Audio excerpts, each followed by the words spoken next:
It is a beautiful day. I can't guarantee it will be a beautiful day when this video comes out, but it was at one point and it will be again, so yes. But so anyways, I get the question all the time, you know, asking, what do you do for cross training? How should I cross train? Hey, I'm injured. What do you recommend? What are your favorite workouts? All of that. So I decided, instead of sending everyone individual DMs, I'm just going to make a whole video about my best tips and workouts for cross training and just put all that information in one place, because honestly, I consider myself a bit of a cross training expert, and I'm not happy that I am at this point, because it just means basically that I've had to cross train a lot due to injuries. But hey, you know what? If I'm gonna get something out of injuries, at least it can be that I am a bona fide cross training god? I don't know. I'm pretty good at it though, I will say that. The main things I'm gonna be discussing are how much you should cross train, the intensity you should cross train at, and I'm also going to be talking about what type of cross training you should do. Yeah. Cross training. Who doesn't love it?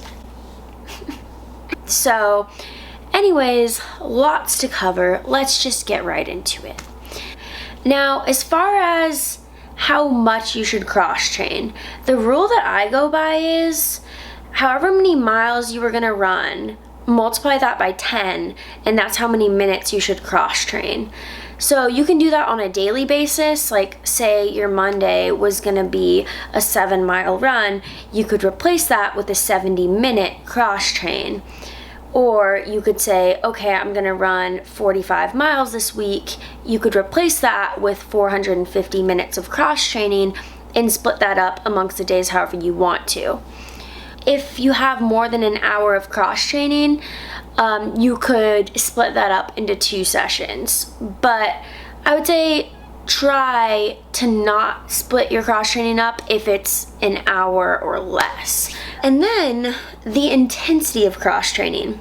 This one's kind of hard because cross training to me always has a higher rate of perceived exertion than running does, because I think I just enjoy running. Well, okay, I know I enjoy running a lot more, and also I'm so much more trained in running that it just feels easier to me. But what I like to do is I go by heart rate. So on my easy runs, my heart rate is usually around 140 to 155. And so with cross training, I just like to keep it around 140, because I do find it harder to get my heart rate up cross training, so I don't want to like push myself really hard every day to get up into the 150s.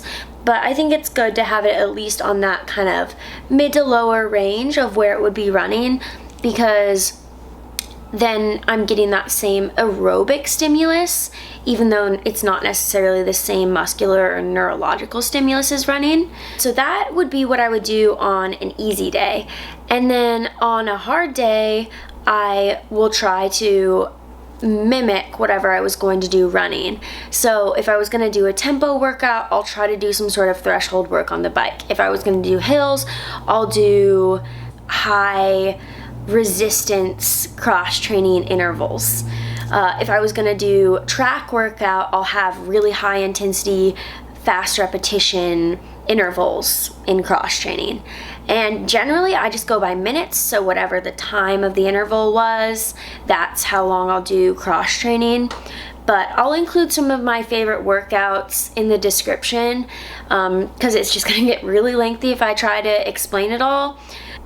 You don't need to do a structured workout every time you cross train. You can still get a lot out of it. But if you're really struggling to get your heart rate up, I would recommend throwing in intervals. It also helps with boredom, so if you want to just do like some less intense intervals on your easier days, then I say go for it. Cross training is really kind of a create your own adventure thing. And I think just the more you do it, the more you'll kind of find out what exactly works for you. So as far as what type of cross training you should do, I always say, you know what, do whatever you enjoy the most, because at the end of the day, cross training can get pretty miserable. So if you're really into swimming or biking or elliptical, whatever it is, like, do that. I think it's best to have a mix of a couple or a few different types of cross training because it keeps things interesting, works different muscle groups, and I think helps with coming back from injury. You're not putting all the same stresses on your body every single time. So that's what I like to do. But those are my main tips.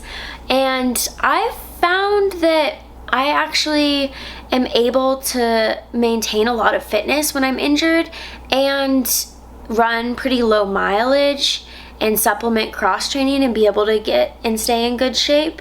Like for the entire last year, I've never run more than 40 miles in a week.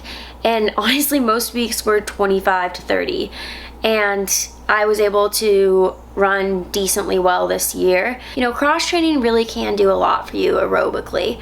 So if you're injured or you're struggling to run the volume that you want to, I would recommend adding cross training into your routine and just playing around with some of these tips that I've given and seeing what works for you.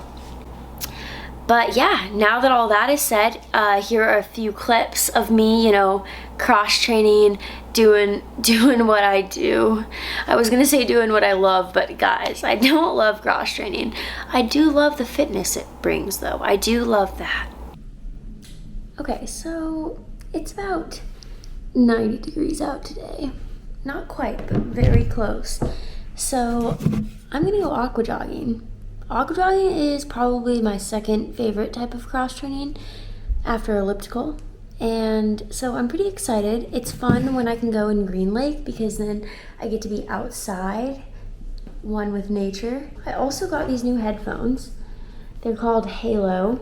I think that's how this is pronounced.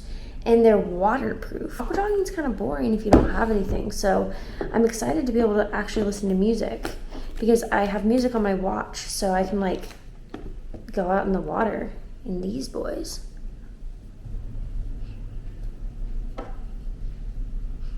Stays in place. Success! Yes. I did it! To the dock. We've got our little sidekick here. Me! Sidekick! Carissa! I didn't get carried though, I'm pretty upset about it. Alright, got the belt on. I'm pretty much ready to go. I just don't want to leave Georgie. I guess I'll have to wait. He's in good hands. It's okay.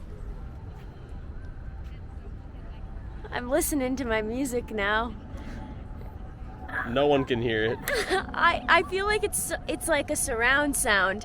Surprised you can't hear it. She's talking so loud. Yeah, I am.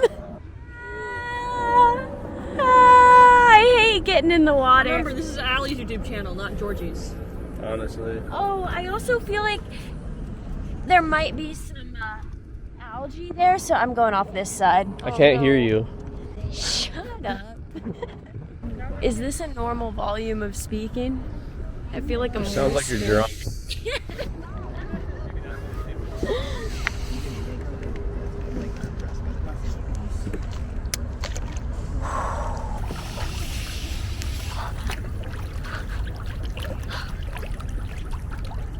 Alright, here goes Georgie. Don't even joke. I'm here chilling with a dog. I hit the algae. It's a worst case scenario. So gross. Fine. Look at this day though we got. Oh my god. So nice. Finishing up the aqua jog for the day. We're on the home stretch here. On the home stretch. We got a Spencer and a puppy waiting for us at the dock. Doesn't get much better. Life is too perfect. Oh. Aqua jog is done. It was really, really fun. It's so nice out today. And my playlist was an absolute banger. It was my angst playlist, which I'm very proud of. So really hard to miss with that one. Incredible. It is so nice today. I love it. But anyways, I hope you enjoyed this video, and let me know in the comments what other questions you might have. And that's all for now, folks.